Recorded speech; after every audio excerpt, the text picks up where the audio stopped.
All right, nerds, I'm going to show you what the correct opinion is to have on all the anime I've ever watched, okay? So fucking pay attention because this is important. Um, I'll start at the bottom tier, the stinky pile of shit. Um, let's see. Ah, yeah, Bakugan. I rewatched this in high school. It's so horrible, but it's entertaining for maybe like an episode or two. Same with Beyblade, Metal Fusion. Beck, I guess too, because it's like extremely slow and I don't know about you, but I'm not a big fan of the camera upskirting minors. It's not the biggest fan of that. This too, the dialogue was horrible. I mean, I only watched like the first 5 minutes, but the dialogue was so terrible that it made me want to jump off a bridge. This one's Charge Man Ken. That one's obvious. Um, this too. I mean, like Demon Slayer. I watched maybe 5 episodes. About an episode and a half in, I wanted to leave, but I was stuck on a plane, and I had nothing else to watch. Still, though, like the show itself, I don't think is actually bad. What sucks is after anything happens, one of the characters in the show will, like a narrator, explain what just happened as if I hadn't just watched what happened, like I'm a fucking 2-year-old. So that sucks. And this is Domestic Girlfriend. It's horrible, and this is uh, stupid. And Nagatoro is just an asshole, and it's not endearing at all. Uh, and also, they're kids, and I don't like when the show makes it fucking sexual, because I don't like when kids get sexualized. All right. Um, every Evangelion movie past the first one. It's really stupid. I know that it's probably not, and I know had some like intention. Or I don't give a fuck. It's fucking stupid. That one's obvious. That's X Arm. Um, oh, by the yeah, for Ghost Stories, I'm considering the dub, not the original sub. For those of you that don't know, this is probably like the first abridged anime for reasons I won't talk about because I don't feel like it. All right. Um. Skibidi bop bop bay. Skibidi bee. This one. Umaru Chan. Ugh. What a shit show. Didn't ever really decide whether I want to be like a comedy or whatever. Stupid. This one's generic isekai. What else is extreme shit? Oh yeah, this kid's getting, or well, I mean, they look like kids to me, and the getting sexualized instantly had to turn it off. Really, really disgusting there. Bim bim bim. This boring. Also, I'm pretty sure he's a kid.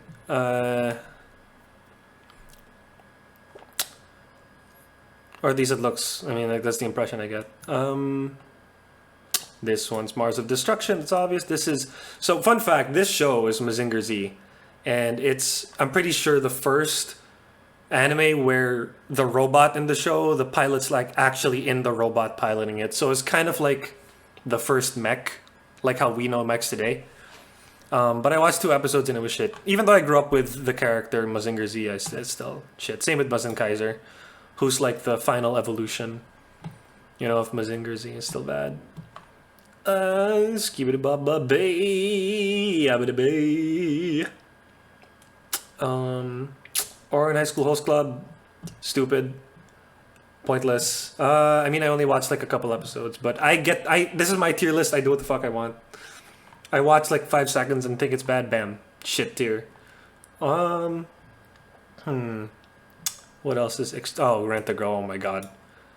Oh my god, Rent a Girlfriend. I cannot believe this show's popular. I mean, I believe it. I just that main character, man. He's stupid and he's like a really shitty person. Like, there's no way you can root for him, and he like gets rewarded for being an asshole creep. Like the main girl. Spoilers, by the way. The main girl like gives him a present after finding out that he's been stalking her Like what? Fucking incel ass or whatever. Um, oh Jesus, school days. All right, you're never gonna see this, but Joey the fucking anime man. What the hell were you thinking? Giving this stupid, horrible show a 5 out of 10. Like, I get it. The ending is cathartic. By the way, spoilers if you haven't seen it. But the reason I thought about this, right? And I think the reason the ending is cathartic is because the show is so slow, boring, shitty, and all the characters suck so much that it's like, it's so satisfying to see them all fucking die. It is so amazing seeing all these characters we all hate fucking die. And the fact that the ending is that cathartic only proves how shit the show is. So it's not a fucking 5, it's like a -2. It's so insanely bad. I cannot believe anyone ever gave the show anything greater than like a 1 or a 2. Okay. This is stupid. Sword Art Online. The most. This is. I think this is the worst. I think this is the worst anime I've ever seen. No, it's the worst show I've ever seen actually, because it takes itself so seriously and has such shit writing. From like the second half of episode 1, it is a complete shit show, and it only gets worse.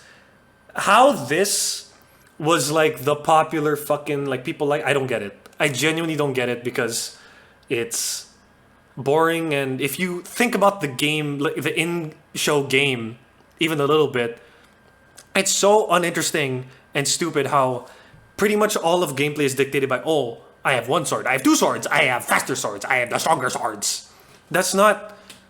Did the writer like ever play like a MMORPG or like an MMO or whatever the fuck? I haven't played that many, but I can see that this show is really like the game design is and the game design. It's all fucking. I'm stealing this talking point from Mother's Basement, by the way. It's all like drop down menus. What the fuck? So yeah, it's definitely the worst I've ever seen. Those those random shots of like girls' asses and of all that shit are so disgusting. I fucking it's so painful to watch. And the only reason I ever watched more than half of episode 1, aside from, you know, because it has such a giant reputation, is because I wanted to appreciate the abridged series on YouTube. And so for that high, I will endure this insane low of like having to sit through more than like a few minutes of Sword Art Online. I think what's most telling is I ended up catching that like horrible, I think it's chapter 16.5. The people that voice Sword Art Online, if you didn't know, did a reading of that, and basically the whole writing is fucking Kirito, like he he just keeps pressuring Asuna into more and more risque sexual acts, and Asuna keeps saying no, and then they just keep going because fuck consent, I guess. God, what a fucking joke!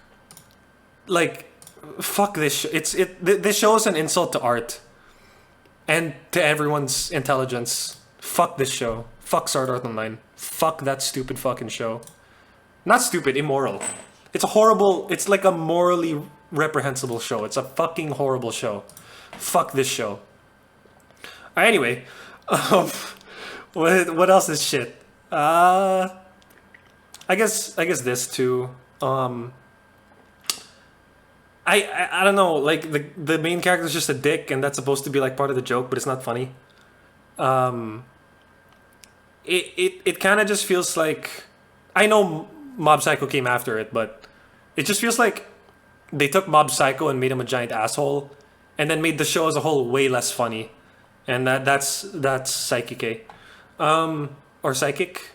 I mean, I know the joke is like psychic, but I don't know how to pronounce it still. Or this is just like X-Arm, I guess, but like kind of like Ruby. Oh, this Voltus 5. So this was like, I think, the first anime I ever watched. And the reason I watched it is because my dad was super into mech. I think he still is. We're both super into mechs, and he got me into mechs.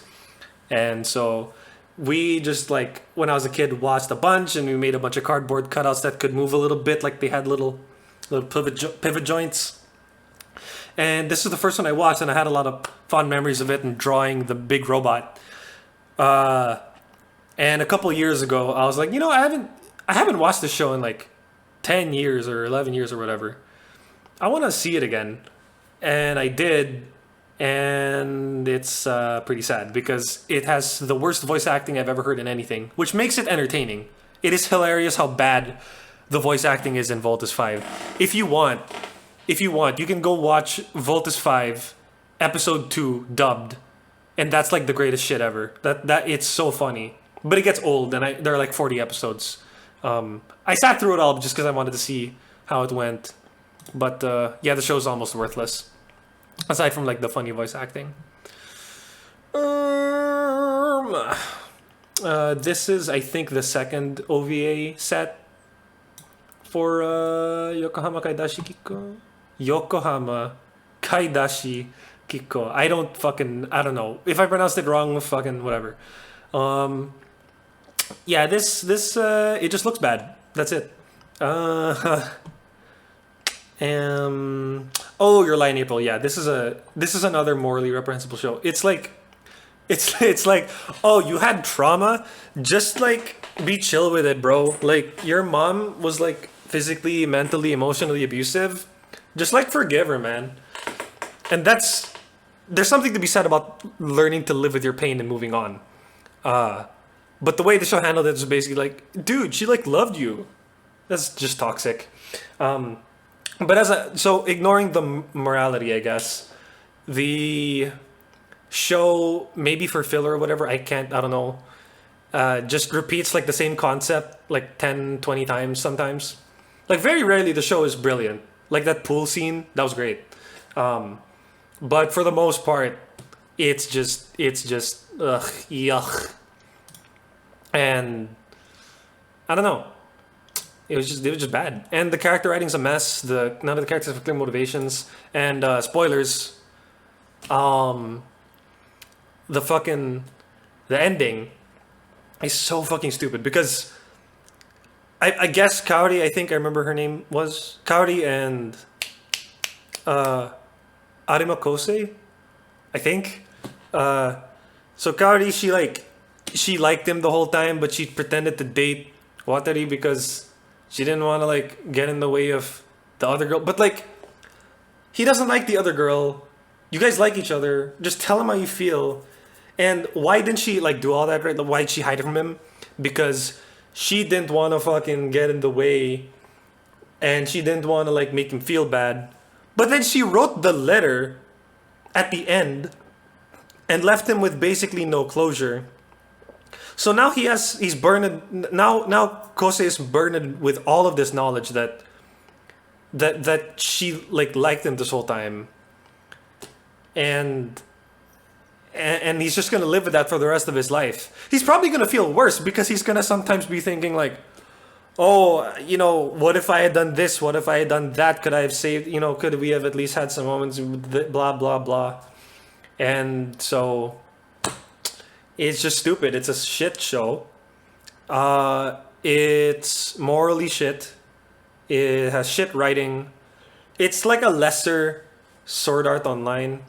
Although I guess the music's good. It's not like the in show thing that it's about is bad. Sword Art, well, it's worse on every level, but the game is also shit. At least with your Lie in April, the music is like pretty awesome. And that's that. Yu-Gi-Oh! I watched like an episode. It was really bad, but I mean, what else you can expect from an old show like that? Basically made to sell cards. I mean, I don't know if that's true, but it seems like it. All right, that's the absolute stinky pile of shit ew tier. Yeah, there you go. Needs a lot of work. Yeah, this one's just a bunch of shows that I didn't like, but I didn't feel like as strongly about as these ones.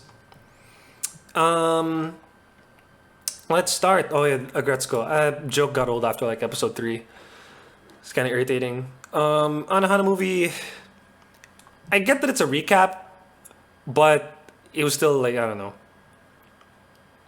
Maybe I'm just salty because like I went into this movie thinking that it was gonna be more Anohana stuff, and it wasn't. So, but I don't know. Like there are other recap movies that I'm gonna talk about later that really did something with the original story. But this didn't really. I don't know. It didn't really change anything. It just kind of sped run through the story. Uh, so yeah. What else is here? Needs a lot of work. Needs a lot of this. I just didn't like it. Production value is low. It's cool that you get to learn stuff about the human body, but I just wasn't super into it. Cells at Work, by the way, that is. Um, Code Geass. This almost got in this tier, but like I think its plot points are really strong. The issue I have with it is that the way it gets to the plot points is really stupid. Like I'll spoil it a little bit, right? Or I mean, I'll spoil it. I haven't seen season two. I've only seen season one. Um, but in season one, long story short, like Lelouch gets this power, right, to once look into someone's eyes and give them a direct order that they can't refuse. And he meets someone, I think episode 15 or something, that loses that like it's clear that he's lost control of his powers. That's like I think the point of his character. So immediately, Lelouch, being smart, should be thinking, okay, this might happen to me. C2 told me that this was going to come with a lot of risk. Maybe this is one of them. That one day I'm going to start losing control of my powers. And so an easy way to hedge against that, in my mind, is when he's talking to someone and giving orders that he doesn't necessarily want them to 100% go through with, to just not look into their eyes. Episode 22 rolls around, and he's like, wouldn't it be funny if I, like, fucking told you to, kill the Japanese XD? And then it turns out that's when he loses control of his powers, and it's like, really? That's the moment that he, like, lost control of his... I know it's not, like, exactly then. It was slightly before. But, like, that's really convenient. And that just like really ruins the show and makes me not take it seriously. But that's on top of its inability to handle tone. It's really bad at that. And it keeps thinking that it's smart, but it's not. It's not. It's like a. It's like a parody of a political drama, because it does that stuff so poorly.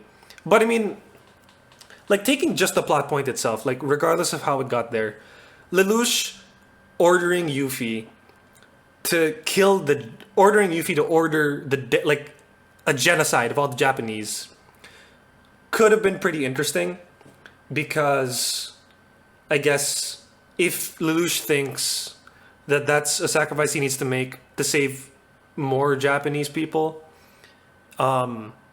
maybe you started talking about like utilitarianism, like maybe he's a little bit short-sighted. Is he just justifying? It doesn't really work. I was gonna say maybe justifying like killing, but he wouldn't want to kill like Japanese people. He's whatever. Whatever. The fucking it's bad. It's pretty bad, but it's not completely worthless. I That's Code Geass. All right. Where was I? Code Geass. Cowboy Bebop. No, I'm kidding. Excuse me. Darling in the Franxx. I think everyone agrees here. It jumped the shark like in the third. I was gonna say third trimester. Like the last third. The last third of the show like really jumped the shark and was extremely stupid. It sort of just ripped off Gunbuster. Well, okay, it ripped off Gunbuster, Gurren Lagann, and Evangelion. I think it basically ripped everything that I liked about it from those three shows, which are obviously going to be in the tier list later. And it just kind of shat on them. It had like... Zero Two was cool. She was unique. And her story with main guy, I don't remember his name. Hiro, yeah. That was really cute. And why, like, she calls him darling, that's awesome. That's great. And that was the middle third of the show that I really enjoyed. Like, I had so much fun watching the part of the show. I was watching this show with my friend, and we basically were agreeing on everything. Like the first, I don't know, 8 episodes or something, where they were fine, and then it got to like that, getting to the backstory, like, oh, this is awesome, and then it started being stupid and jumping the shark, and that's when it kind of shit itself. So There's some good, there's some really good, there's a lot of meh, and there's a lot of pretty bad. Um, that's, I mean, that yeah, that's how I feel about Darling in the Franxx. Um, oh, yeah, Daily Lives of High School Boys. I watched an episode, didn't like it too much. That's it. Um, did the Devilman Crybaby? I'm sure there were good ideas in there somewhere, but the messaging was really ham-fisted, and it was overall pretty stupid. And it took itself really seriously when I don't think it deserved that level of respect. Okay. Uh, I guess I'll put Dragon Ball Z here. Like, if I were to rewatch it, I'd probably have it in the stinky pile of shit, but I'm basing it off of my memory from when I was a kid. And obviously, I loved it, but thinking back on it now, voice acting was pretty bad, except for Goku, uh, and I guess Piccolo later and Vegeta later. Um, but yeah, that's basic. That's basically it. First Evangelion movie, it just kind of ruined like the last 30 minutes of it. I mean, the last 30 minutes of it, excuse me, were kind of bad. Um, I don't remember too much about it. It was mostly just the first few episodes of the show, um, which was fine, but it sort of lost that like really nice '90s aesthetic that I loved about Evangelion's looks. Uh, they fixed the faces. The faces look a lot better, but aside from that, the overall style, it's digital versus cel shaded, but still. What's next? What's next? This thing, whatever. Boring. It's not like a stinky pile of shit, but needs a lot of work. Um, hmm, this thing, again, there are probably some good ideas in there somewhere. I just couldn't be bothered. Mm, mm, this, it was cute, I guess. It had mostly good information about nutrition and fitness. But as a show, it was like pretty bad. Kind of like Cells at Work. Like the facts were good mostly. It's just as a show. Ugh. Hunter x Hunter. I enjoyed the first season, and then the next three were like kind of whatever. And then it got to like the infamous Chimera Ant arc, and if people want to say like, oh, you gotta wade through like the slower stuff so that you can be rewarded with like the ending, just because something is building up to something else doesn't mean it has to be slow. And that doesn't mean that I don't like it when the whole thing, like everything isn't happening. I'm fine with things being primarily about building up to something else, like character building or whatever the fuck. But it feels like when I was watching those episodes that nothing was happening. It was so fucking boring. And I have tried to sit through that part of Hunter x Hunter, I think 5 times.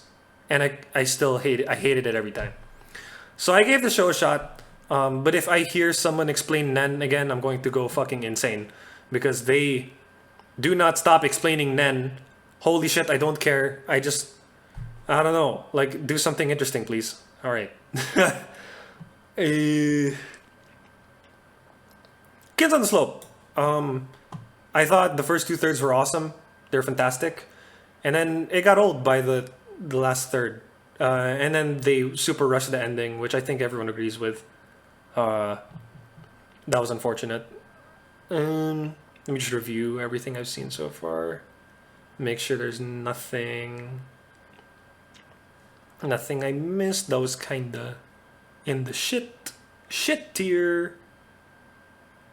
Yeah, I think I got everything. Alright. Kokoro Connect. Boring. I just thought it was boring. Komi, I don't like when psychopathic criminals are played off as comedy. Like XD, she kidnapped him, Lamau. That's so funny. It's not.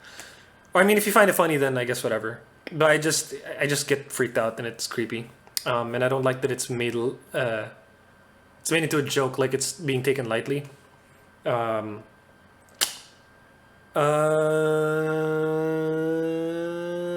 yeah, and sexualizing teenagers or kids. Not cool, man. Not cool. I I mean the green hair girl, by the way, because they really animated her like, ugh. All right. Macross. I wasn't feeling it. Wasn't feeling it. Maid Sama. They made the main girl like a dumbass whenever the main guy was around, and I get it. You know, the joke is like he's good at everything, and it's ridiculous how good he's at everything. But he's also a huge asshole and a creep and a pervert, and it's not endearing, and it's insulting to us as viewers that they like spoilers, by the way. They got together in the end.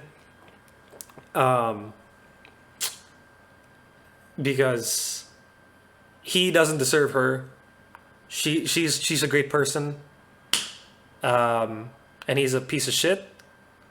And fuck this show for trying to make me think that they're good together.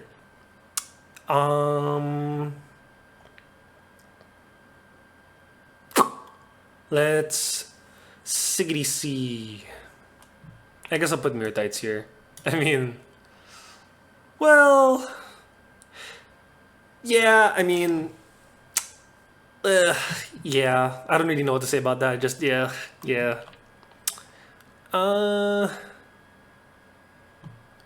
What else? Oh, Hero Aka, yeah. So, My Hero Academia. I thought the first 2 episodes were fantastic. They really hooked me in. And then the rest of the show... Well, Season 2 was great. Season 1 was good, Season 2 was great. Mostly because of Stain. And then Season 3 sucked, Season 4 sucked even more, and that's when I dropped it. Very boring, pacing was horrible, nothing was really happening. And there were some really stupid moments, like, I think I remember that one guy, Shigaraki, I think his name is, with like the hands. They like didn't cuff him up or whatever. There was some moment where like there were cuffs and shit, and it was like they could have easily restrained him, but they didn't, and it was dumb. And then he got away. Because, you know, plot. So dumb. Nana. Boring. I watched like 5 episodes and I was extremely bored. Again, I'm fine with it being like tame and building on stuff, but it was just doing it way too slowly. Skibidi-bop, skibidi-bee, yeah. Skibidi-bop, skibidi-bee. What else is kinda shit? What else is kinda oh, this. Yeah, I'm sure there were just a lot of animation references I didn't get in the Shirobako movie, but I still did not enjoy watching it at all. It's very, very disappointing given what I think about the show. So obviously it's going to be up later. Slime, slow. It's just slow. I'm sure it gets like good. Maybe, probably. But yeah, whatever.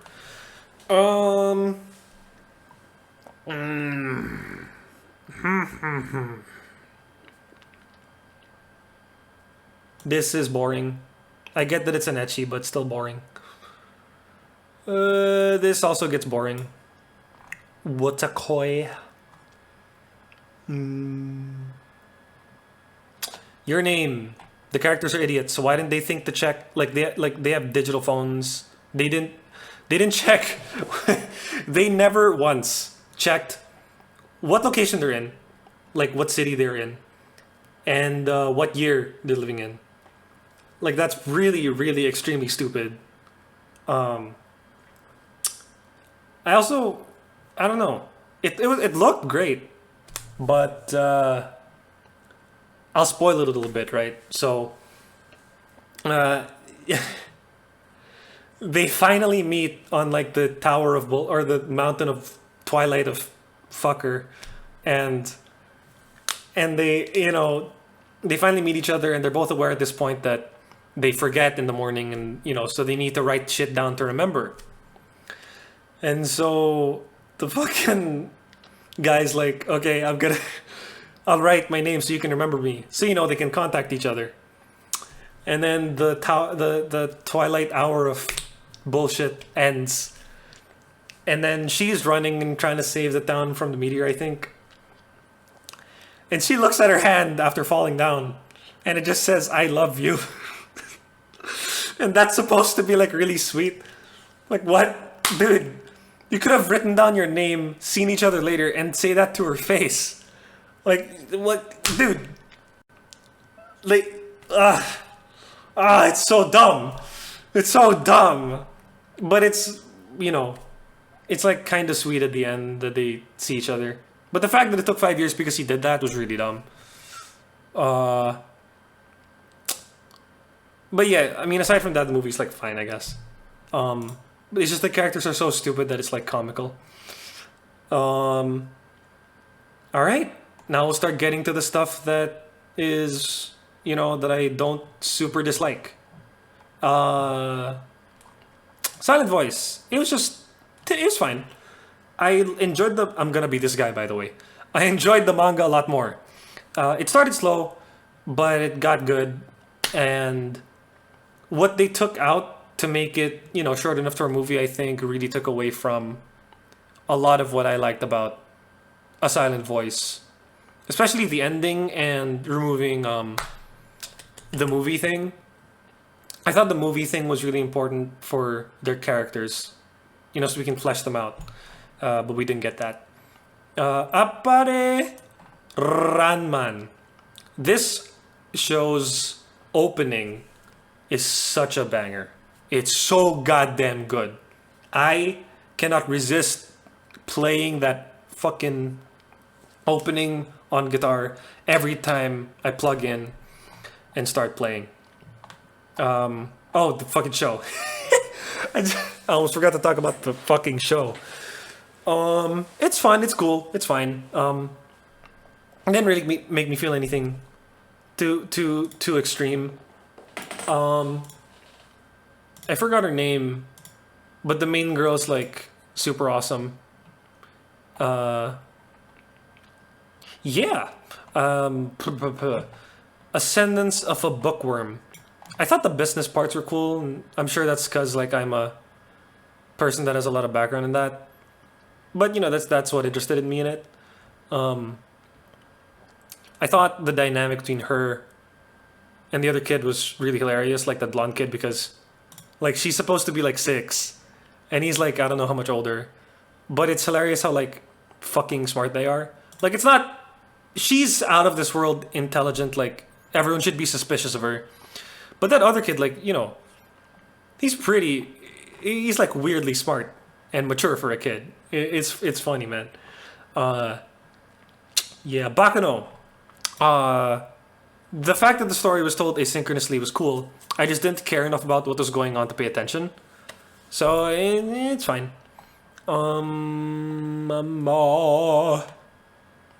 Hmm.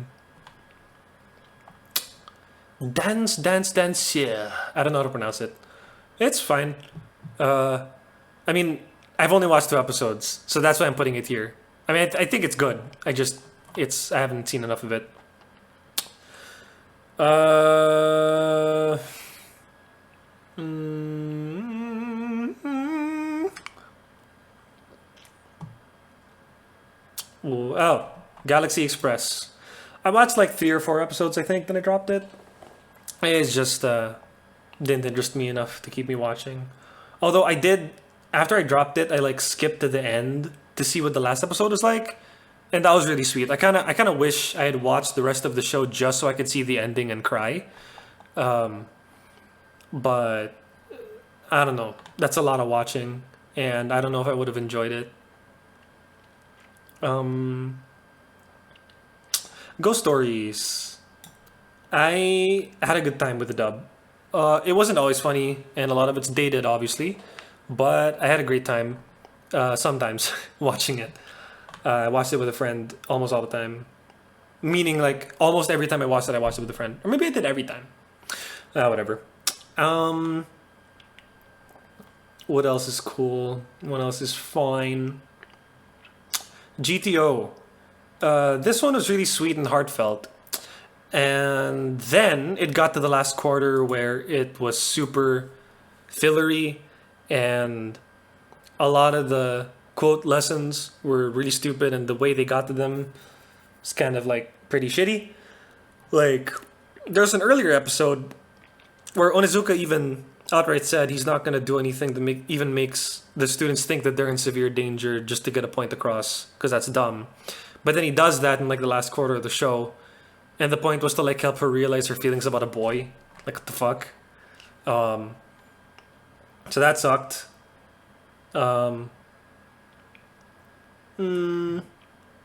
Skibbity bop Skibbity bop. I guess interspecies reviewers is here too. I mean, like, it's fun. It's funny. Skibbity bop. Oh wow, right, I forgot. So this is all of JoJo. This isn't like parts one. So okay, for JoJo, I would say. HIJK. Fucking. There it is. Alright. I like part 1. Part 2 was kind of a mess. Part 3 was horrible. And I watched like 5 episodes of part 4 and just got super bored. Part 3 was. It's like the Dio fight is cool. And like that's worth watching. Part 1's just like a nice little solid little tiny story. It's nothing special, but it's kind of cool. Part 2, Jonathan is hilarious. He's great. He's also hilarious and great in part 3. But yeah, it just I don't know. I don't get what hooked people in from these parts. Or I guess I do. I don't feel the same. Or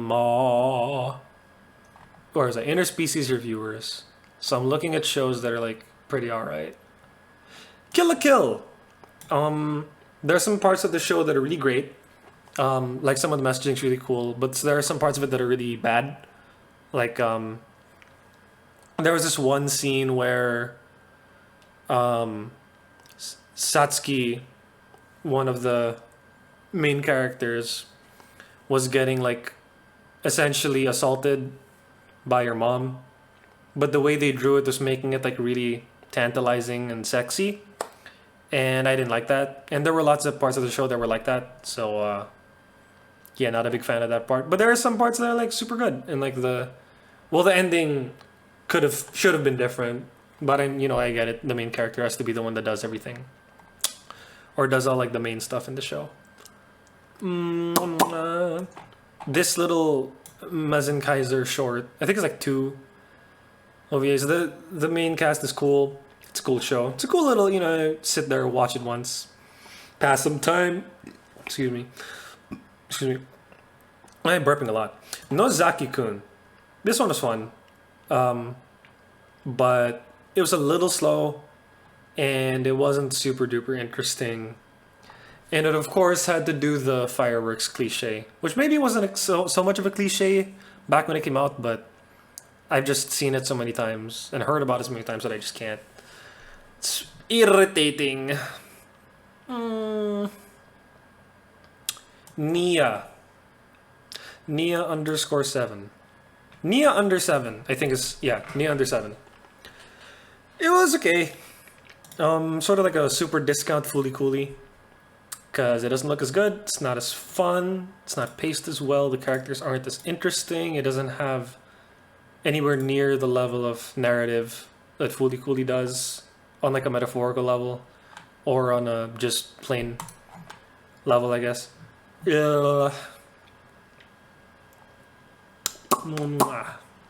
Odd Taxi. This one is cool, I just didn't feel it. I'm sure on like a different day or different time of year or whatever the fuck, I would have liked it a lot more. It was cool. One Punch Man.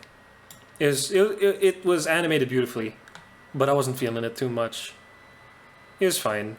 Panty and Stocking. It got better after like episode 6 when they had the like crazy action sequence. And I think for the most part it felt really fresh because it was like an adult cartoon.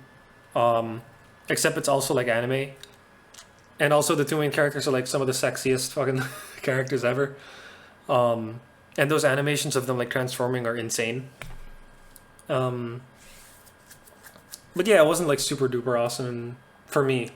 Like past that, this was a little like Pokemon OVA that I enjoyed. Not too much to say about that one. Mm. Princess Mononoke. This one was beautiful, and I liked it a lot right after I watched it. But I don't know, as the years or year, I don't know how long it's been, have or has gone by, it just it's fine. Didn't really feel it. That's all the obvious trend here. I wasn't really feeling these ones. They're like fine, not bad. Mm. Puka. This one I grew up with. I rewatched it just for shits, and it was like whatever. Uh, Shikimori. Shikimori's not just a cutie. It was a cute show. I liked the main cast. Like I liked everyone in the cast as soon as I started watching it. But not enough things happened to keep me going. They're super cute, but that's it. Um, where am I? Shimoneta. Concept is cute. The the first episode was funny, and like having the students literally watch flies fuck, and like them being turned on by it because of how repressed they are is pretty funny. But the joke gets old after like episode one, and the main character has nothing. And spoilers, the fact that the main girl, who has like a really like distinct personality, falls for this nothing burger makes no sense. And the main girl, the silver hair girl, the other main girl, she does a bunch of like sexual assault, and then it's like XD funny, which sadly is like a trend in anime, and I don't like it. Um,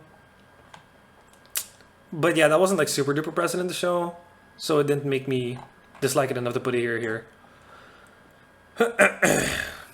Okay. Spirited Away looks awesome, really inventive. Oh wait, wrong one. Looks awesome, really inventive, but plot's contrived. I didn't feel it. Um, Spy Family started off really great, super slowed down. It's nice that every scene sort of has stakes because of the premise, but it just got really, really, really, really slow, and that super killed the viewing experience for me. This was initially my favorite of the last I don't know how long, like year, because episode one was it was a little quick, but episode one was really great. Episode two was also really great, and then episode three hit, and the production value started to slip, and that's the start of that.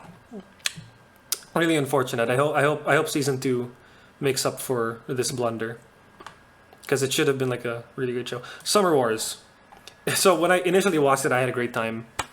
Um, I thought it was awesome, and then I was informed that it ripped a lot from the Digimon movie, which, whether or not you call it a rip, I don't know, because it's like it's the same director, so he's like using his own ideas. But I don't know, just the fact that the parts of this movie that I've had the most fun with being that inventive like universe, um, just looked way too much like his previous work.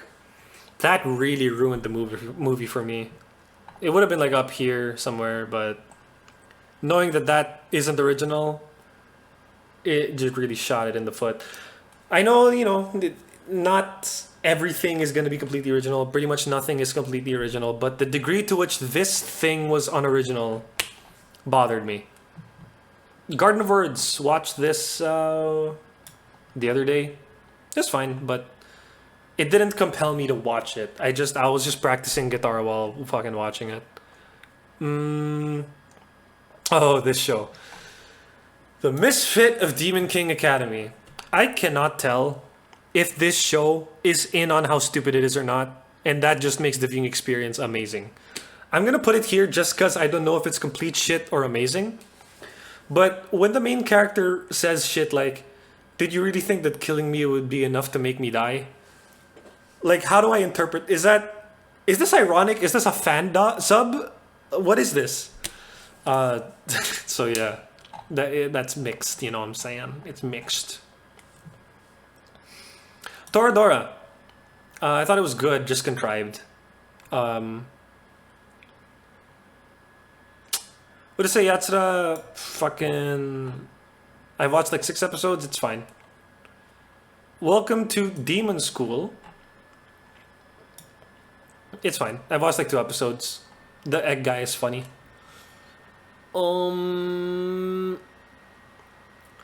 Yamada's first time. It's cute that like her goal is just to, like, you know. I don't remember what it was. Was it like to get a boyfriend and get late? I don't know. But yeah, it was just cute. The 2 main characters are cute together. Although it does have that weird shit with like the sexualizing the minors, I guess. Yeah, now that I'm remembering this show, I can't. I think I have to. I don't like that. Eugh. Ugh. The 2 main ones are cute though. Like you know, that's fun.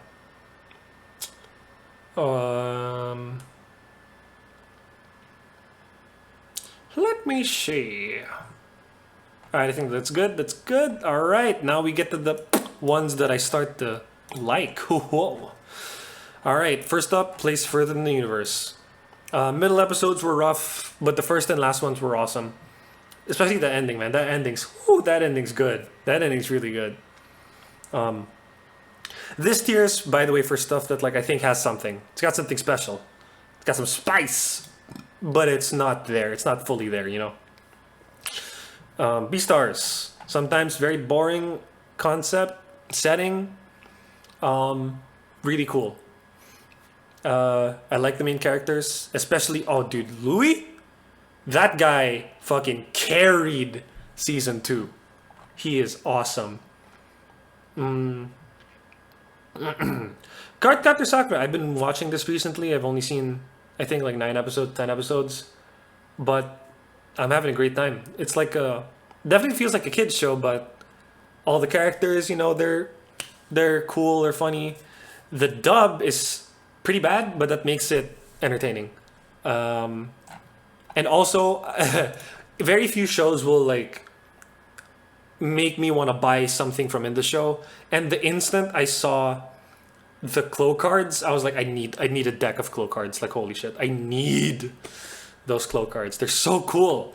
The gold trim and the fucking like keychain version of the staff. That's dope. Cowboy Bebop, pretty great. I just was leaving me scratching my head sometimes. Maybe I'm just too stupid to understand some of those episodes, but I just wasn't feeling some of the episodes. Some of the other ones I was really enjoying and thought were great, especially the last few. Death Note. One of the first ones I started watching in my quarantine adventures. Excuse me. First, like 2/3, masterpiece. Really awesome. Last third, bored me. And the ending was a little ridiculous, even though I kind of loved it for that. Would be up here, like, but you know, quality really dipped. Spoilers, by the way. L dying wasn't a good decision, I think. I wanted him around. Death Parade. So good if it weren't for those middle episodes that were boring and didn't have anything to do with the plot. Maybe they could have explored more interesting stuff, but there's that like red character that was so fucking like just very obviously a villain, which is weird because he's such a poorly written character next to a bunch of well-written ones. Oh, and this show desperately needs a second season. It fucking absolutely needs this world to be expanded on. Spoilers, by the way. The girl, I don't remember her name. I really liked her. She was great. And I obviously really liked Decim. And that ending episode. Wow. 10 out of 10 episode. Unfortunately, the rest of the show isn't 10 out of 10. Erased. On a different day, different month, different year. This would have been up here or up here. I cannot think of a flaw in this show. It just didn't super hit me hard like in the feels.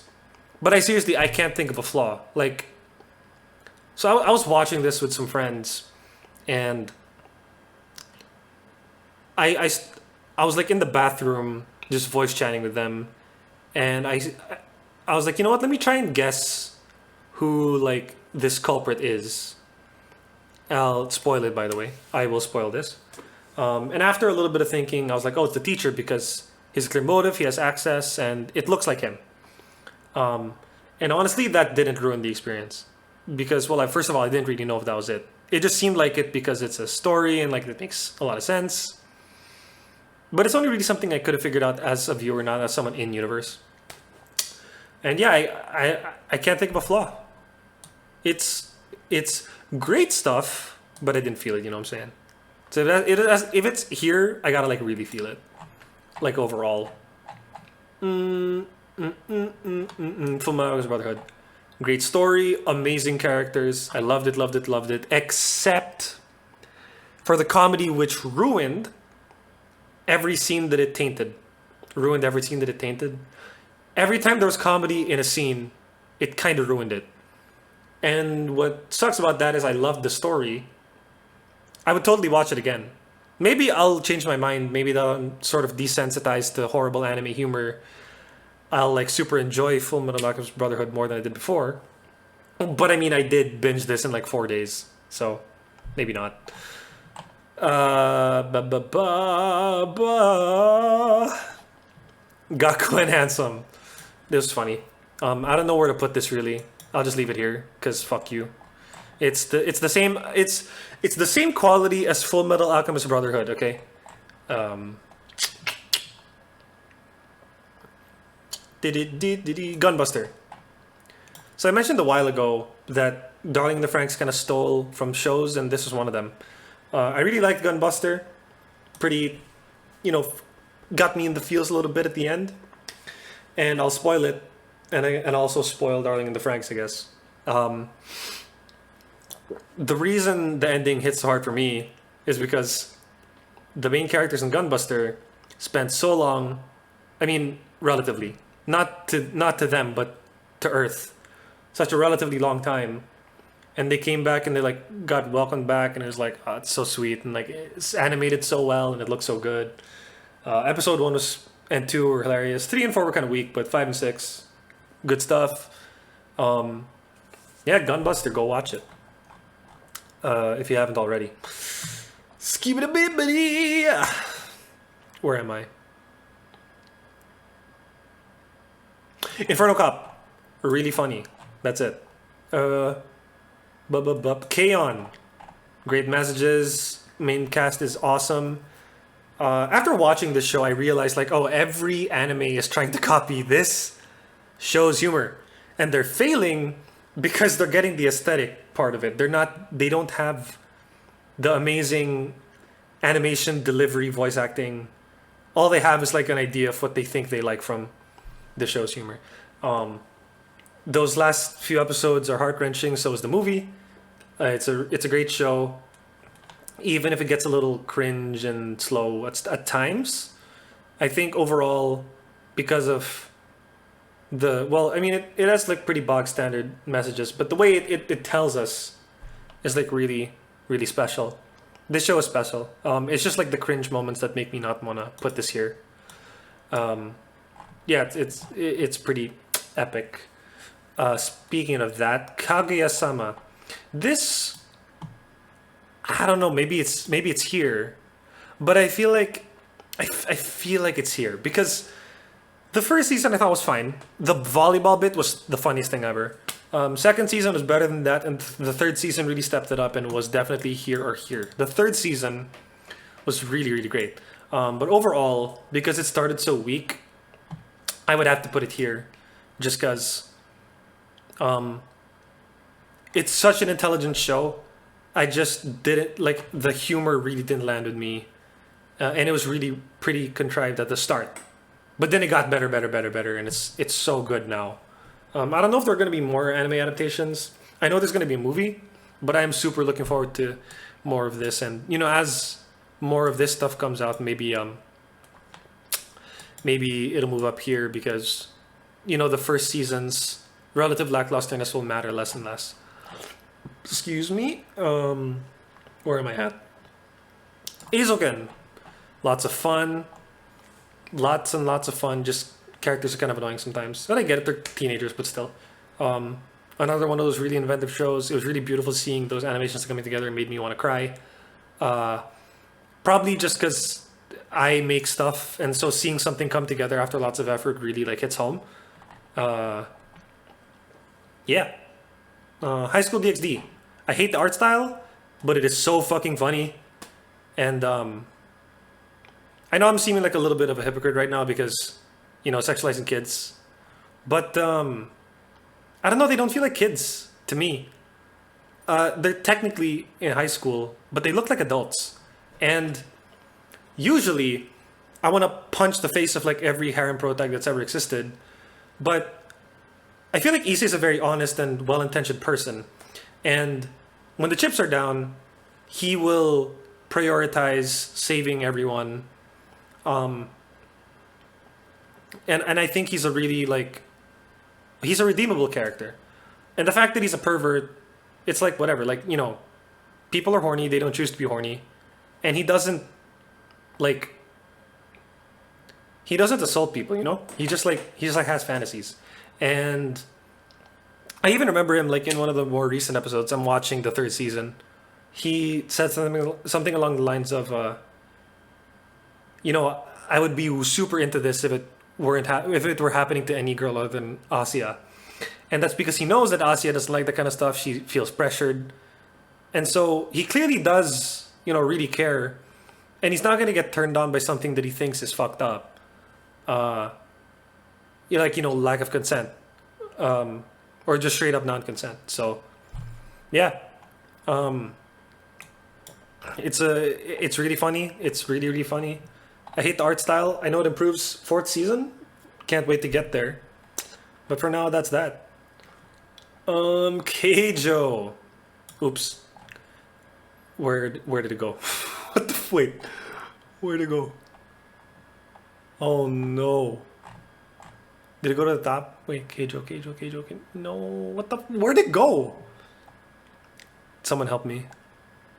I know I'm recording this, so no one can help me, but please. Please. Please. Oh, there it is. Okay, Keijo. This show is a shitpost, but it's intentional. It's so fucking hilarious. It's so goddamn hilarious. The little shot of the gates of Babylon, the fucking ass gate of Babylon, and the ass tiger. Too good, man. It's too funny. It's so goddamn funny. And I don't care what anyone says.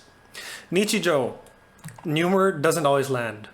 But when it does, it's like nothing else. It also has, I think, probably my favorite aesthetic of anything I've ever seen.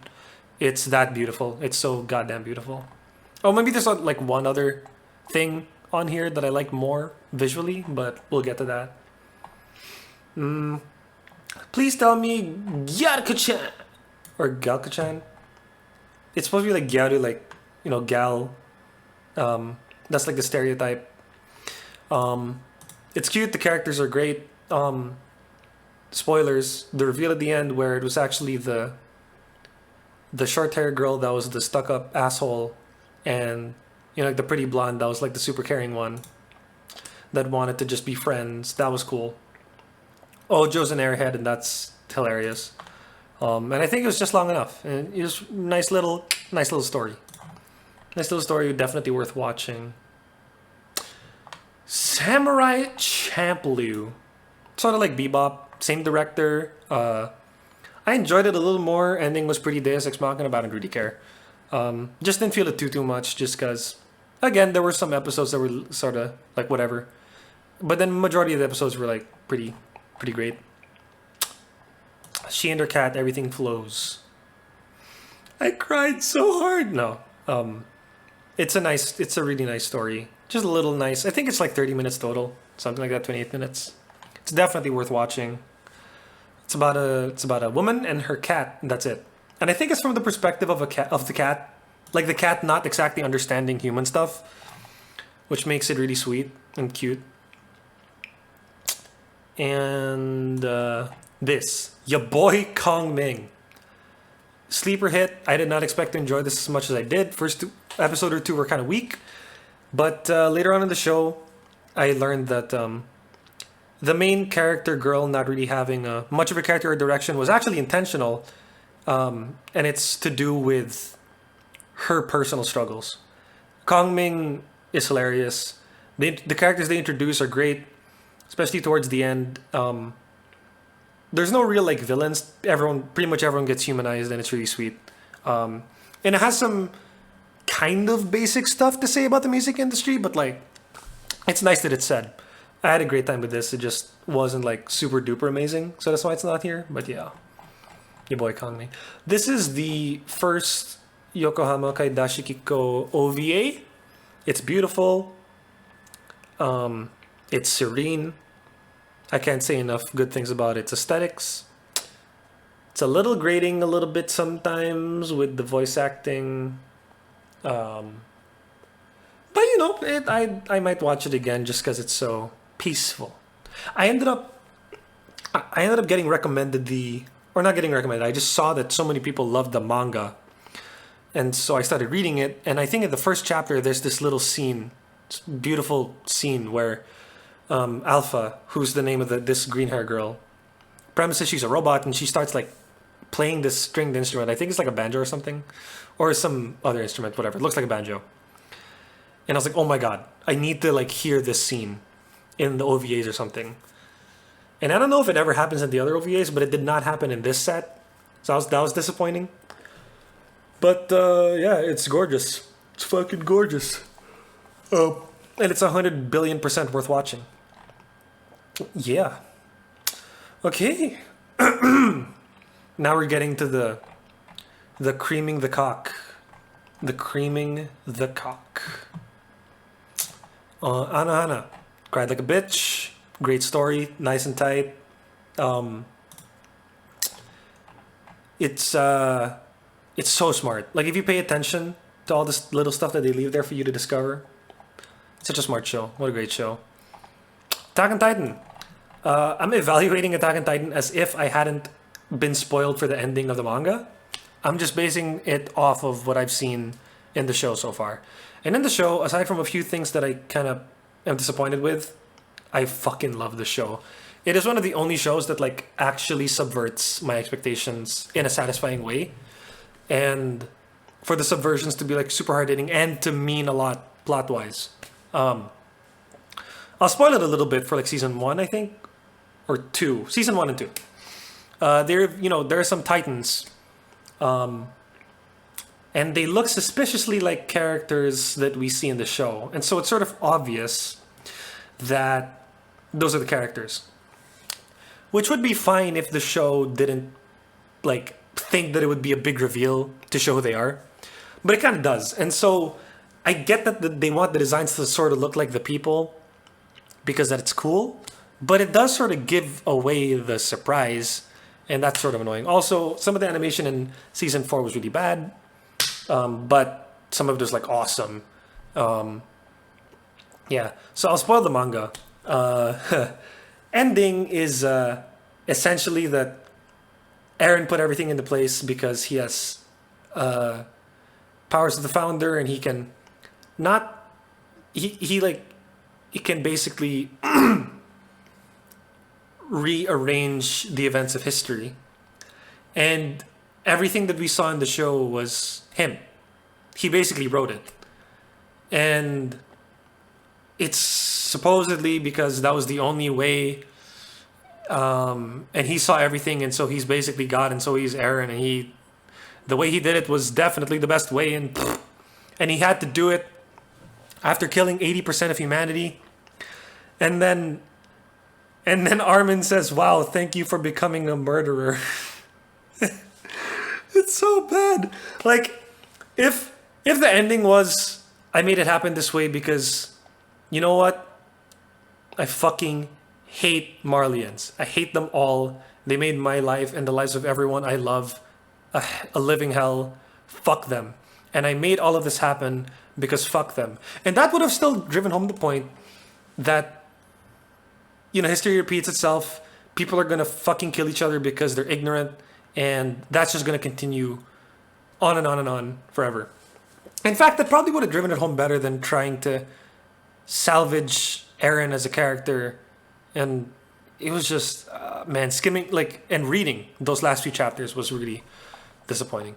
But the show without those spoilers, pretty great. And if they just change what Eren says at the end, it's still going to be like one of my all-time favorite shows because it's so goddamn good. Excuse me. Black Lagoon. This one really surprised me. I was, on a plane watching it. I thought I would just have fun with it. Turns out it's so dumb that it's like really, really fun. And confusingly, it will sometimes delve into philosophy and the reasons certain characters do things.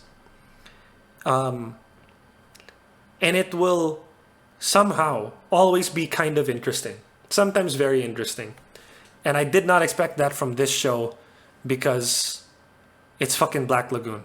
Like they make a giant boat like ramp up from the river that they're driving in to like hit a helicopter or something. It's fucking nuts. Yeah, I had so much fun watching this show. I was a little disappointed knowing that Roberta's Blood Trail was going to be the last anime adaptation. But after having watched it, I feel like that's like a good place to end it. Nowhere near all of the story is wrapped up. But I was like, I can live with that. I started reading the manga a little bit. I really haven't gotten back to it, not super interested. But that new, I think Chinese? I think she's Chinese? Korean? I can't remember. That character? She's cute. She's a good addition to the cast. And I'm having a hard time, literally, reading the dialogue. It's a bit of a slog for me, just because I don't understand a lot of the terms. Just because I'm not in that world, in the criminal world, I guess. First Gurren Lagann movie. Great. Really, really great. Did a lot of good things to update the show. Made the fights a lot better. The issue I have with it, though, is they removed Rossyu's backstory. And Rossyu's backstory is really important for, the latter half of the show. And for what would be the second movie. I get that they had to do it because it wouldn't really make sense to insert that into the movie. It wouldn't really feel like a coherent movie. It'd feel really random. But yeah, so overall it's awesome. It's really great. Skibidi Bop, Skibidi Bay. The actual show. Filler was shit, but overall awesome. No show has ever made me feel the way this show made me feel. It is nuts, it is crazy, but it's got the biggest heart of any show. And it's got the biggest, bounciest, juiciest boobies. Alright. Konosuba. Almost all the jokes land, they're hilarious. The movie's amazing. Except for the part where it's sort of played off as horror comedy that Kazuma is about to be assaulted by a bunch of orcs. And I'm sure you're seeing that trend now. I fucking hot take. I don't like sexual assault. Holy shit. Fucking it's just so common. It fucking pisses me off that but yeah, the rest of the movie's great, and it's not like the show or the movie completely plays it off as comedy. It recognizes that it's horrific. But I don't like that it's part of a comedy bit. Because I don't like when those things are taken seriously. Especially when it's to do with a good character being a victim of that kind of shit. Oh my god, I forgot about some... Fuck. I forgot about some of these shows. Made in Abyss. Sorry, this one's not going in the great stuff. It's Where's M? Inferno Cop, K-On, High School, K L M. Here, Made in Abyss. It's great, but it like breezed through a bunch of stuff that I wanted to take my time exploring. The first season, that is. I haven't started getting around to the second season. I'm supposed to be watching that with someone else, but we haven't gotten around to it. First season, excuse me. Yeah, I wanted them to spend more time in the layers, just exploring stuff, but they kept just like going down pretty quickly. And for maybe one of the only times in my life, I was watching a show and thinking, slow down. Let me appreciate all this, like this crazy world that you've set up. Like, I want to see it. I want you to like, just spend like a day just fucking like soaking in the environment and like surviving and shit. And I know they did that, but just take more time, you know? Oh man, but that movie's rancid. That's nasty. Whoo, that movie's good. And Mob Psycho. Oh, Made in Abyss, Mob Psycho. Yeah. So Mob Psycho, pretty slow at the start of season one, but it got better. It's a little corny, cheesy, but I get it. That's the point of the show. It's really sweet though, and I love Reagan. I love Mob. Some of the side characters are cool. Mob Psycho, cool shit. Back to the other tier. Well, let's see, where are we? Mushishi. It's a little tame, but I kind of love it because of that. I can just like put it on and ASMR myself to sleep. Not in a bad way. Like, I mean, it's really rewarding to pay attention to the show, and it's like pretty sweet. Like every episode, I'm like kind of confused, and then it gets to the end. I'm like, oh, there's the lesson. That's nice. They definitely should have rearranged some of the episodes. Specifically, there's that one episode that tells us some backstory about our main character, and I think that should have been at the end. It would have been a cool reveal. But yeah, Mushishi's great. I watched the dub of season one, and I'm praying to God that the other seasons get dubbed, but I don't think it's going to happen. So I might just deal with watching the rest of this IP, like, you know, watching the rest of this IP subbed, but oh well. ProZD, fucking voice this character. Do it. Make it. Do it. Come on. Where am I? My Dress Up Darling. Another sleeper hit. I did not expect to enjoy this as much as I did. It's such a great show. It's hilarious. It's really sweet. The main couple is so goddamn cute. I hated that they sexualized that lolly for a little bit. But, you know, that's anime, I guess. And what's interesting is normally there's like that, you know, tsundere lolly, and it's really irritating because it just sort of looks like a trope and a thing that someone had on a checklist of like shit to include in anime so that like horny teenagers buy the Blu-ray. But the show fully justified her whole character like a couple episodes into her introduction. So that was awesome. Ending was great. I had such a good time. It's such a great show. Yeah. It's a fucking epic, awesome fucking show. Neon Genesis Evangelion. I'm gonna stop. Evangelion. What a goddamn show. What a show. I'm including the movie, by the way, in Evangelion. I like pretending that the last two episodes are like extra episodes and the real ending is the movie. Because clearly that was what is intended by Ano. He just ran out of time for the ending. The ending was fine. I just, like, given everything that preceded it, I needed something as grand as End of Evangelion. And End of Evangelion is probably one of my favorite movies ever. It's so, like, throughout the show and especially throughout the movie, I was just saying, what the fuck, like, the whole time. Those ending scenes are so amazing. And by the way, I know that the ending is influenced by Devilman. and Devilman Crybaby's here. I don't know if I've been saying Devil May Cry, but I meant, if I did say that, I meant Devilman Crybaby. I know that it was, I know that Devilman, the original one, like in the 70s, influenced Evangelion, and definitely its ending. But I still thought this was dumb, and I thought this was great because fuck you, I make the rules. Um, Characters are really interesting. I hate them all, and that's obviously intentional. Um, I know that people like think that the first 14 episodes are formulaic and repetitive, but I thought that giving the show a formula sort of allowed us to focus more on the characters and how they're changing. Because I thought the whole time that that's what the show is about. Um, and as you learn later, I think Ano said, the director Ano, I think he said that like these characters sort of represent parts that he hates about himself or something. I might be making that up, but I don't know. I'm pretty sure he said that.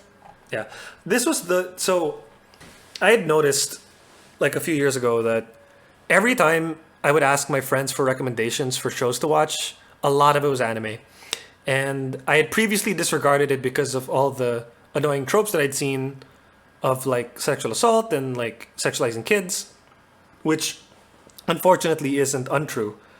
But since I had been getting so many recommendations, I was like, maybe I'll check it out. So I asked my one friend, and she was like, "Well, what do you like?" And I said, "No, what do you like? I want to know what you. I want to watch what you like. Like, I don't care about getting like the correct introduction to anime. I just want to like, what do you like?" And she said, "Well, I like Evangelion and Gurren Lagann." And I was like, "All right, Evangelion and Gurren Lagann. I'll watch those." And she said, "All right. I mean, okay." And now I understand why she was saying it like that. I mean, I've watched Evangelion like 4 or 5 times now. By the way, I've watched Gurren Lagann like 3 or 4 times, and I watched the movies like twice. Um, the Evangelion, it's a cultural landmark. I have a model kit. I spent like 2 days putting it together, sanding it, and getting it all right. It's on my desk, or not my desk, on top of my drawers right now, doing a cool fucking anime pose. Um, it's one of the only other shows that made me want to like get merch because the designs are so goddamn cool. It's such a gorgeous show, aside from their faces, but that's more a product of its time. The rest of it's gorgeous, especially the sound design and the music. Malaga Magica, I like cried in the movie. First 30 minutes are annoyingly fan servicey because it's basically like infoless. Didn't need to be that long. But the show and how it concluded, that really, really, really so good. Everyone's got to watch this fucking show. I mean, everyone's got to watch Evangelion too. But like this show, like also Madoka Magica, like, wow, so good. Um, I really like Homura. Her character's great. Madoka, what they do with her in the show is awesome. Spoilers, by the way. Like her becoming essentially the idea that people don't become witches, and then like Homura fucking with that. Oh, ooh, go watch it. Just fucking. I can't even talk about this show. Just go watch it. I didn't even know what to say. Just watch it. Bunny Girl Senpai. One of those other shows that I didn't expect to enjoy so much. Fantastically written. Those first 3 episodes are like perfect. Koga's arc was kind of weak. But the beginning and end and most of the episodes were like, I mean, every episode is good. I just thought that, sorry, not Koga's arc. It was Futaba's arc that was kind of weak. I didn't really enjoy that one. But every other arc was awesome. Heart-wrenching, especially those last ones. Whew. That's some good shit. It has, I think, some of the funniest, wittiest dialogue I've heard, or sorry, seen, because I don't know if there's a dub. I only watched it subbed. Anywhere. So intelligent.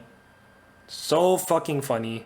It's so refreshing to have two characters like just be smart and witty and poke at each other instead of the typical like the characters suddenly get animated all cute and then one of them throws a book at the other one's face and then it's like haha funny. It was just like actually funny instead of the show saying, "Oh, this is a comedy bit, laugh at this," using its art style and changing its sound effects and art. So yeah, Bunny Girl Senpai, awesome. Um, I've heard that like Monogatari, the series, is basically this. Like it kind of ripped from that, but I haven't seen it, so I can pretend like this is very original dab. Um, but yeah, I mean, because Monogatari is so about the dialogue and like the Japanese, I don't know if like even watching the sub is gonna let me appreciate how good the show supposedly is. So I might just like not watch it until there's a dub. But then like I don't even know if a dub would work for that show given what everyone's saying about it. Oh well. Next, Shirobako. Wow. Why does no one talk about this show? Again, maybe it's I mean I'm pretty sure it's hitting me. This show hits me hard because I like make a lot of stuff. Like I used to animate and I draw every once in a while. And some of the comedy just like really landed me with me so hard. Like that opening scene where they were like filling some like background, or they were filling some character and then it bled into the background. And then they're trying to figure out what was wrong. It's then like the selection area had like one pixel that was missing, like the line. So it like filled the whole thing. That made me laugh so hard. And then there's this other scene where like a voice actor flubbed their line, but it's because they said an extra syllable, and so like the sound guy just like highlighted the area where the extra syllable was and took it out, and it was like the way they wanted it to sound, and everyone clapped. Oh, that really hit me because like that's some shit I used to do all the time. Because I used to have like this YouTube channel with a couple friends back in high school, and we just did a bunch of stupid gaming commentary because we thought we were funny, because we kind of were. Uh, and I did that so much. It just it's so funny. So the show's really well written. It's split up into a bunch of tiny little beautiful arcs. It's got a lot to say about creativity and having your dreams crushed and working in an unforgiving industry and pushing through and all that shit. It's so fucking awesome for any creative person to watch, especially creative people. But honestly, just as a slice of life, it's a good watch. It's a great watch. Um, I don't think it ever had a weak episode. I don't think it ever had a weak arc. Um, Ended really nice. I pretend the movie doesn't exist. And yeah, Shirobako, great fucking, really really great show. Um, On to the last tier. All right. Now, I don't know if you noticed, but this is pretty. It's pretty like rainbow. All the colors are pretty close to each other. Then bam, pink. That's because that's what I want you to notice. This fucking tier. I mean, you can see all of them already, but I'll talk about them. Fully Cooley. Um, there are. I don't know if I've ever identified with a show as much as this. It's so like it doesn't give a shit about like telling the story. It just like the animators and writers just did whatever the fuck they wanted, and they still really told an interesting story um, that has a lot to say about growing up and what does it mean to be kid, adolescent, adult. I've watched it. I've watched Fully Cooley like 10 times. I really love it. The humor in episode one, not super great, but everything else, every other aspect of the show, beautiful. Not a goddamn frame out of place. So gorgeous. Up there with Nichijou. Um, oh yeah, by the way, same thing with Gurren Lagann in the movies. Aside from when Gurren Lagann like didn't have time for its episode 4, but we don't talk about that. Fully Cooley. What a awesome show. So much to say, and it didn't fuck around. It didn't waste time. Some of the most fun to watch, awesome battles. That episode where Haruko becomes like the daikon fucking 3 or 4 girl, and then she's got the fucking Rickenbacker base, and she's like, and then the giant fucking mech becomes like a hand, and then has like a bunch of guns, and then it like shoves its gun forward into Haruko, and then like shoots her while she's in the barrel, dude. Every fucking episode was like that. Fooly Cooley's nuts. Fooly Cooley is nuts. And you gotta watch it. Unless you watched episode 1 and hated it, then you're probably gonna hate the rest of the show. But it's so smart. It's so good. It's so good. So goddamn good. Go watch it. Great Pretender. Everyone is wrong about the last arc of the show. Okay, I'm gonna spoil it. So everyone is like, oh, they did the boat thing again where they die but they're not dead. Guys, Makoto thought that he finally got his dad. And he thinks that it's been turned on him because he's been planning this for a while. 2 of his main colleagues die. He's meant to believe it. But as viewers, we're used to seeing this motif of people being on a boat being shot and not killed anymore. So I thought it was really obvious that the show was telling us they're not actually dead. It's just that Makoto thinks it because his emotions towards that are blinding him. And the fact that he feels like he got duped is making him think that this situation is real when it's not. And then, some other people are saying, like, it's really contrived, like, these plans are really stupid. I don't know if you, like, this is just my interpretation, but that was, like, the point. Makoto's dad comes up with the most convoluted plans, and so does Laurent. Not because they think that's the best way to like, get to their goal. It's because pulling off a plan that contrived and stupid is the goal. And then, there are the criticisms with regards to the child slavery thing being, first of all, undercut, and then second, not really feeling like it's addressed at the end. But, like, Cynthia was talking to one of those enslaved kids and, like, asked him about, like, where he's going with his life. Presumably that means all the kids are freed. And, like, it being undercut by those, like, 3 guys being on the boat. They had their arcs, they had their comeuppance. And I will agree. It's a little bit stupid that they're all on the boat chilling as if, like, nothing had ever happened to them. Because they're clearly rich enough to gamble on the boat. But I don't think that undercuts the child slavery thing. I think it undercuts the first 3 arcs a little bit because it lessens their consequences. Because, like, the first guy didn't end up in jail. But, that sort of fit with the whole show in my mind. Because the whole show, I think, based especially on the last episode, is being able to let go, which is something that one of the characters literally says to another character, basically in our face telling us what the show is about, being able to let go. And I think those 3 guys being on the boat at the end is sort of like the show's telling us, like, our main characters never gave a shit about putting these guys behind bars. It was never about that. For Laurent, it was about doing, right by Dorothy. And that's just how I feel about the show. So that's the way I interpret everything. I was really surprised that everyone thinks, like, the last arc ruined it. I completely disagree. You're all wrong and I'm correct. I'm correct about everything. You can see here the correct anime tier list. You're all wrong. I'm correct about everything. Fuck you. The second Gurren Lagann movie, what a fucking ride. Holy fuck. Holy fuck. This movie kicks ass. Because there are boobies in it. Alright, next. I don't need to explain this one. Alright, no, I'm kidding. So the Gurren Lagann movie, second one. I already loved that second half and the ending fight. Oh, what they do with this ending fight, the way they turn it up to like 1,100,000 million billion kajillion compared to the show even, which is already ridiculous, is so awesome. I would watch this movie again just to see that ending fight. The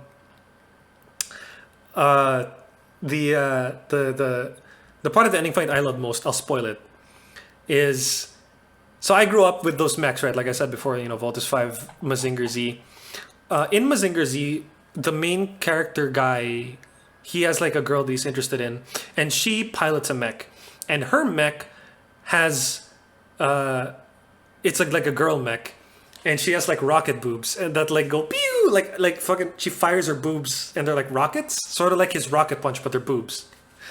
And in the final fight of the second movie, Gurren Lagann, Yoko, like the big mech splits up into little mechs, and Yoko gets her own mech. And after all of the jokes about her boobs in the show, it was so amazing seeing that her mech had some fucking rocket boobs that just went pew, and it's like intergalactic booby missiles because they're like in a pocket dimension and everything's like billions of light years tall, like billion light year booby fucking missiles. Like, how can that not be S tier? You know what I mean? WoW tier, whatever. Oh, by the way, S tier D. I mean, fuck, not this. Holy shit. I didn't mean that. Shit tier is, so this is F, and this is like D.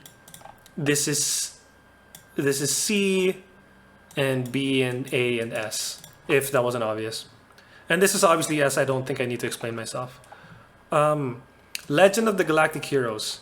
I cried 3 times. This is the show that broke me from like never crying ever in like 10 years to like crying at whatever.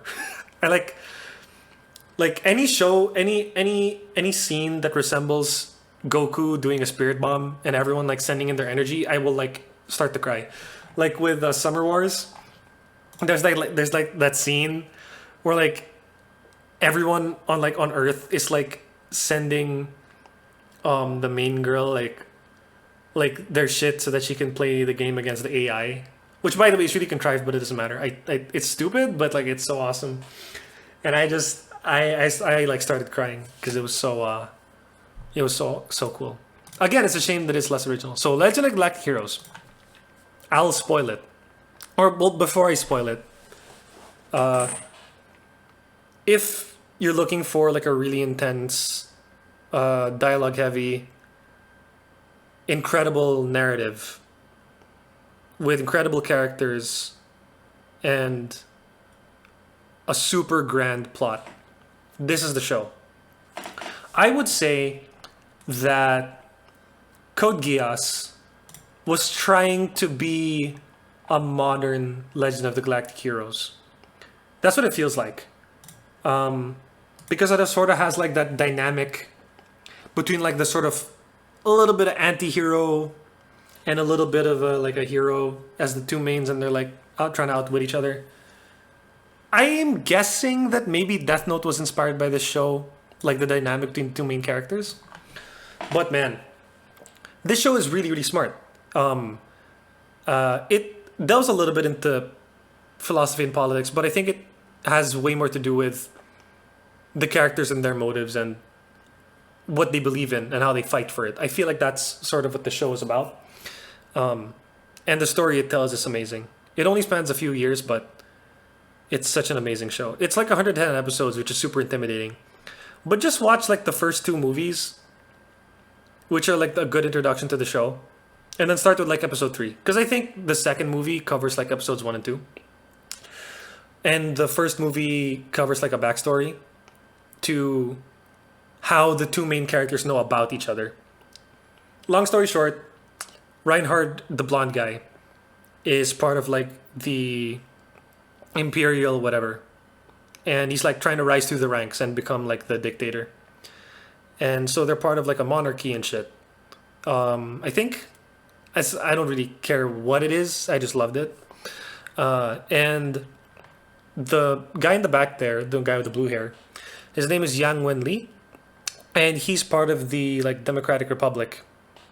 And the whole political ideological struggle is Reinhard is very, very good at being, well, he's politically efficacious. He gets things done and everyone loves him, and he's a good leader. He's a fantastic leader. And Yang Wen Li is also a super amazing, fantastic leader in different ways, but you know. But the difference is he's in a democratic republic. He can't just dictate, even if he gets to the highest position of power. But then, of course, the question is like, should you like those checks and balances? They have to be in place because you don't know if the guy that's going to get in power is going to be like a Reinhard or like someone shitty and corrupt. That's obviously very basic, but you got to watch the show like just to see how it explores all these ideas, and the characters especially, and you know what happens. It's really sweet and kind of progressive, just because the two main characters eventually get love interests. They're sort of tangential to a lot of women, just because that's what the world is like, I guess. And the women in the show often are the heroes, and they save everyone's asses, just like the guys do. And it's really refreshing to see that, just because it's sort of, I don't know. I know that this is a talking point that I certainly thought was stupid growing up, but now I sort of get, you know, the representation thing. Like when I watched Spider-Man, the most recent one, and I saw like a Filipino representation, that like I suddenly understood what the fuck people were talking about when they were talking about representation, because like I never get it, and now that I do, it's like, whoa. You know, it's important that people feel like their identity is valid in that way, that people that write things, the creative people, will put them in stuff. So yeah, Legend of the Galactic Heroes, fucking awesome. Really awesome, great show, amazing narrative. Very different from these other ones in that I think it has the most solid plot. It's just really smart. It's mostly almost zero bullshit. Like almost zero like bullshit Deus Ex Machinas, which you know, it's a little upsetting that there are a few in there, but I can deal. Show's so amazing. Yeah, I'll move on. Whatever. Watch Legend of the Galactic Heroes. It's so goddamn good. Steins Gate. Basically a flawless show. The fan servicey shots like of people's asses were a little irritating, but that is like literally my only criticism. This includes the movie, by the way. This fucking show, this fucking movie is probably my top recommendation of any of the shows on this whole thing, on this whole tier list. This is the show that you have to watch. Number one, if you haven't seen Steins Gate, do not spoil yourself. Do not go into it knowing anything. Just watch it. This fucking show is one of the greatest shows I've ever seen. It is on the level of all these other ones, which maybe you don't think means anything because you don't like Fully Cooley or Good Pretender or whatever. But wow, Steins Gate. Steins Gate. Steins Gate, Steins Gate, Steins Gate. I love the show. I don't want to say anything about it, because I don't want to say like spoilers and then talk about what it is, because if you haven't seen it, I don't want you to just like hear what I have to say about it. Just go watch it. Just fucking watch it. And I left this one for last because this is my absolute favorite thing I've ever seen ever. Like not just anime, like everything. Perfect Blue. I'll put that right there. Right there. Perfect Blue. So I got to see this show about a month ago in theaters. Luckily, just as showing nearby. And I was floored. It's one of those few shows, few movies, whatever, that leave that strong of an impression on me that I just think about it all the time. Other similar shows are Fully Cooley, Good Pretender, Legend of the Galactic Heroes, Steins Gate, Gurren Lagann, Evangelion, End of Evangelion, and Attack on Titan. Those are probably like, that's the top tier of like shows that floor me, or movies that floor me. And this is like such an awesome, what a fucking story. It's such a shame that Satoshi Kon, the director, is not with us anymore. This movie, I think Black Swan super ripped off this movie. even though I haven't watched it, I've seen like a lot of clips of similar scenes that are pretty clearly like, you know, kind of ripping on it, ripping off it. Um, there are some other movies that rip off it. Although I guess that's pretty normal for anime, like for Western shows to like rip off anime that are cool and like have good ideas, which is unfortunate, but oh well. Yeah, Perfect Blue. Uh, Another thing, it's another movie that I don't want to talk about. I think she's going completely blind. Um, Actually, you know what? Fuck it. I'll talk about Steins Gate and Perfect Blue. So Steins Gate. Um, a lot of people think that the first two episodes are slow. Sorry, first 12 episodes are slow, but I think that they're doing what people claim Hunter x Hunter does with its Chimera and Dark, which is actually build up to what's going to happen. It's interesting the whole way throughout. It's building these characters, it's building their relationships, and then episode 12 hits, and the show shifts gears. And by the end of it, it's got all these fucking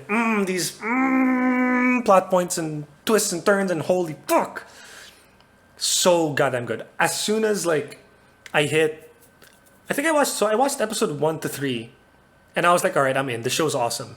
And then I watched like episodes 4 to 8. I was like, wow, the show's really really great. And then I was planning on watching episodes 9 to 12, and then I reached episode 12, and then I didn't stop watching it until I was done with the show. So I just did like an all nighter.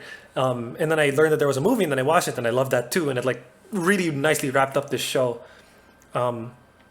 This show is not at all, I think, plagued with pretty much any anime bullshit, aside from those like 2 or 3 shots of fan servicey like ass or whatever.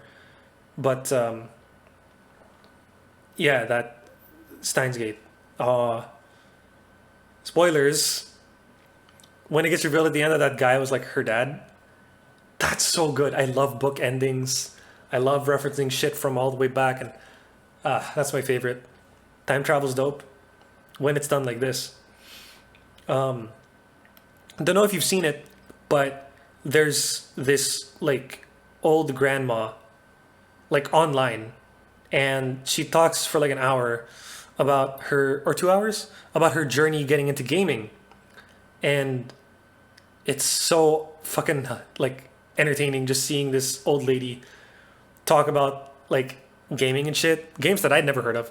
And she has this really like long video about Steins Gate and how it's her favorite visual novel, and how she watched the anime and it was like it was just as good as the visual novel, except for like the superfluous last episode, which by the way is an OVA.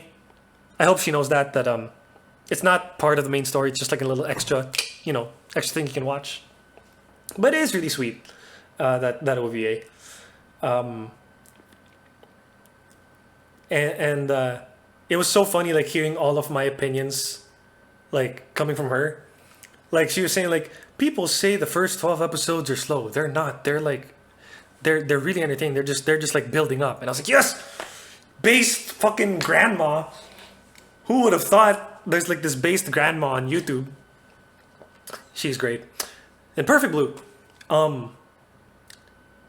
When the ending hit, I threw my hands up in the air, and for like 5 minutes, I just sat in my theater chair, just like thinking. And then I started piecing everything together. I was like, oh, that was awesome. And then I watched it again, and I was like, oh my god, this movie's so awesome. And I'm sure the more I watch it, I watched it 3 times already, by the way.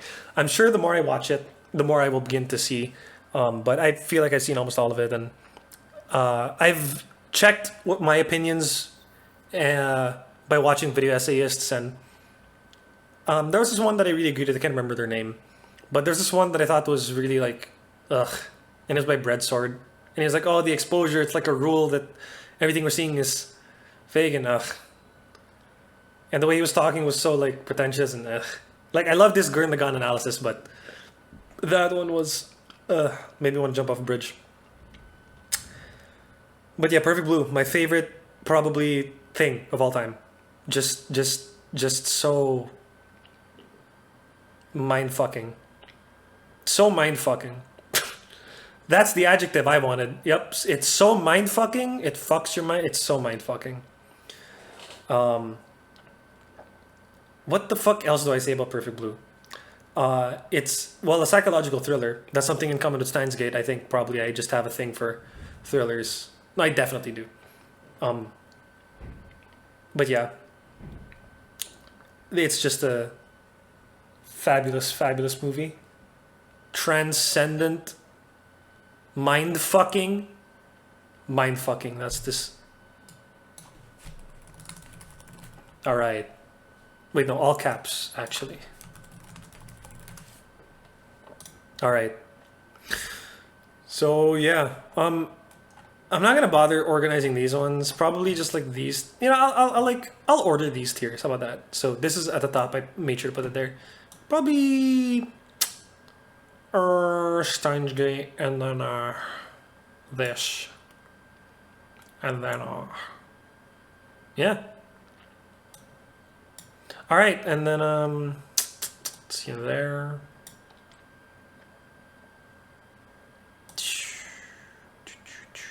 Here maybe. Nah, here and then here, and then Bink, and then Bong, and then Bam, and then Bam, and then Bam.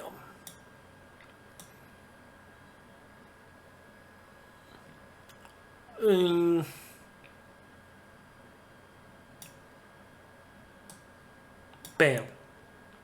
I might as well organize. These ones are worth organizing probably.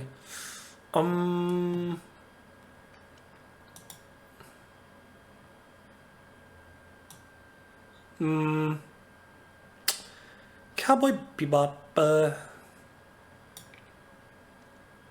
I probably still like Death Note more. Yeah, up here. Death Parade. Probably there. Probably this one's at the top. This one's like, oops, like here. I'm kidding. I don't know where to put this. Here. Gunbuster. Here. Phronocop. Here. K-On! Here. Here. Azoken. Dun, dun, dun, dun, dun, dun, dun. It's such a good OP. Oh man, I should do these but for like anime openings. That'd be good. Actually, nah, most of them would be like in boring tier because I don't remember them. So Azoken. Bam bam bam bam bam bam.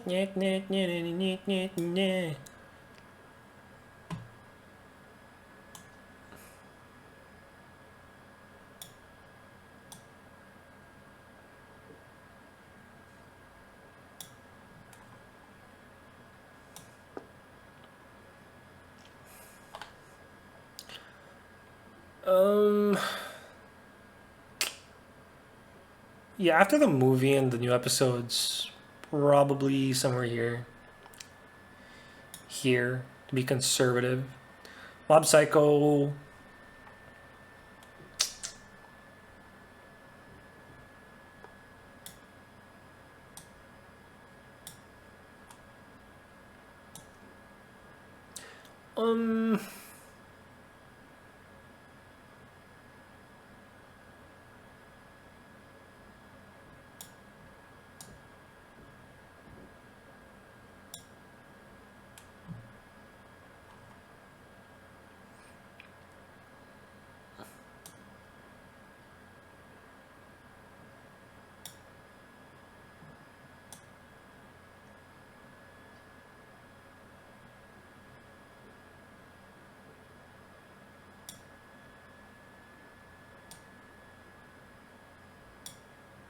Yeah, this one's not super, I don't know, whatever.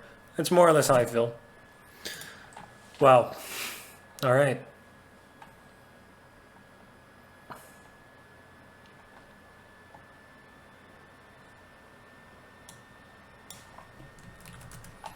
All right. This is it. This is the tier list. Oh, it's fast. That's too fast.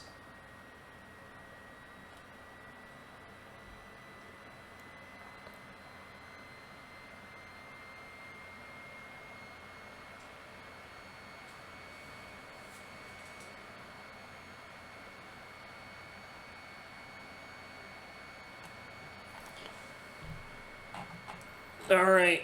What's presentation mode? Whoa! Just like a PNG. Nope. I see the whole thing. Ugh. Well, I like recomp it.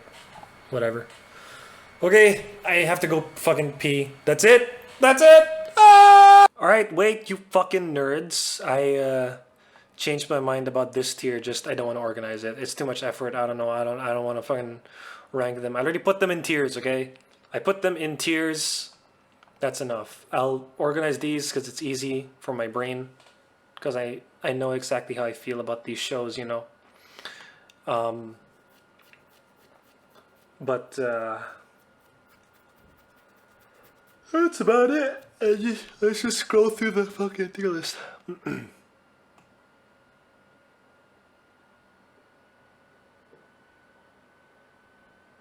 That's too fast. Too fast. There we go. Fuck.